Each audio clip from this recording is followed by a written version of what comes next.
Now I am starting the Midnight Librarian. They say knowledge is power. But what happens when knowledge becomes a curse?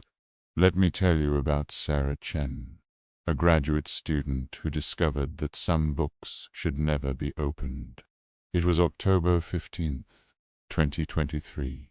Sarah had been working late at Ravenshollow University Library, researching for her thesis on medieval folklore.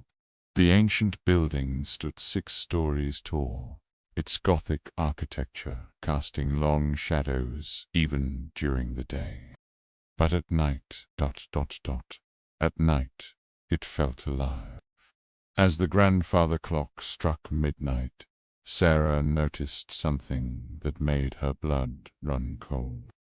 She wasn't alone. An elderly man in a worn tweed jacket was quietly shelving books in the restricted section. This was impossible. The library had been locked for hours, and she was certain she was the only one inside. "Excuse me," Sarah called out, her voice echoing through the empty halls. "The library is closed." The man turned slowly, and what Sarah saw made her stomach drop. His face was pale, almost translucent, and his eyes were completely black. No iris, no pupil, just endless darkness staring back at her. "Books never sleep, dear child," he whispered, his voice like autumn leaves scraping against concrete. "They hunger for readers, especially at night." Sarah's heart pounded as she watched him continue his work, moving with impossible silence. Panic rising, she tried to leave, but the main doors wouldn't budge.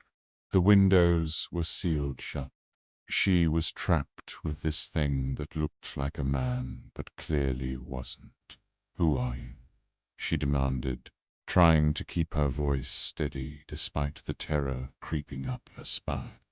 "I am the keeper of forbidden knowledge," he replied without looking. "For centuries, I've guarded these books. Books that contain truths too dangerous for daylight. Stories that can change reality itself." As he spoke, something impossible began to happen. Books throughout the library started opening by themselves. Pages fluttered without any wind. Words seemed to crawl across the pages like living insects, rearranging themselves as Sarah watched in horror. "You see, Miss Chen," the keeper continued, somehow knowing her name despite never meeting her. "Every story ever leaves a link. Most fade away fast, but some stories develop unheard. They feed on minds and growing stronger with each person who reads them. So, everywhere, their pages glowing with an otherworldly light that hurt her eyes. "I've been watching you," the keeper said, his form becoming more transparent with each word. "Night after night, you've come here seeking knowledge. But tonight, knowledge seeks you." Suddenly, a massive, leather-bound tome materialized on the table before Sarah. Its cover bore no title, just strange symbols that seemed to shift and writhe when she looked at them directly. The sight of those symbols made her head ache, as if they were trying to carve themselves into her brain. "This book chose you," the keeper whispered. "It's been waiting for someone like you. Someone who craves knowledge above all else. Someone who won't stop reading ...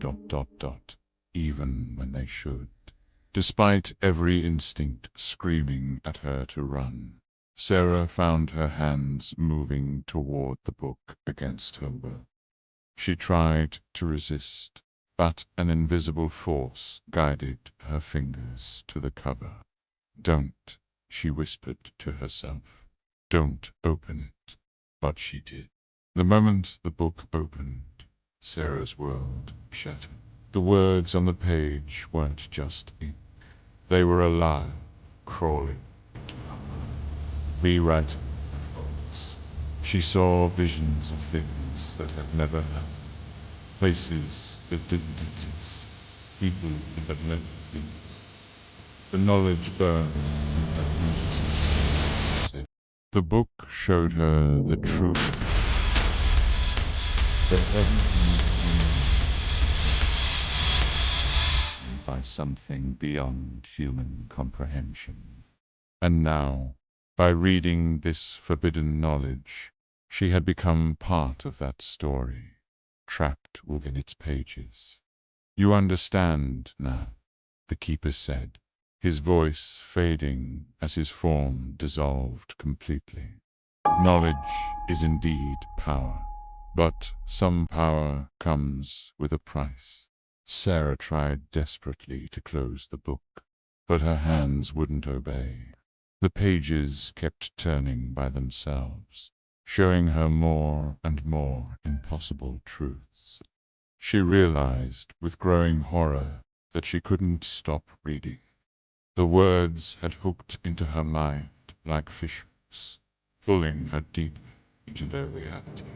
Days passed, then weeks. Sarah remained in the library, reading the book that never ended.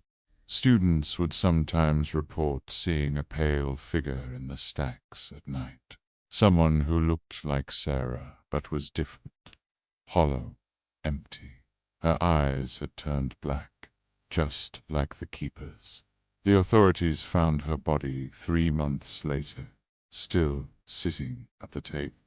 The mysterious book open before her, but the book was blank now, completely empty. They say her knowledge, her very soul, had been consumed, fed to the stone that had lived so long. And sometimes they do, librarians, when they a young woman in graduate student's clothes, shelving them.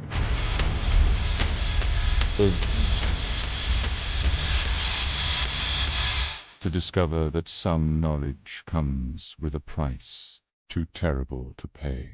So remember this the next time you're alone in a library after midnight, when you hear footsteps in empty halls, when books seem to whisper your name in languages you don't recognize. Maybe it's better to leave some stories unread. After all, you never know which book might be reading you back.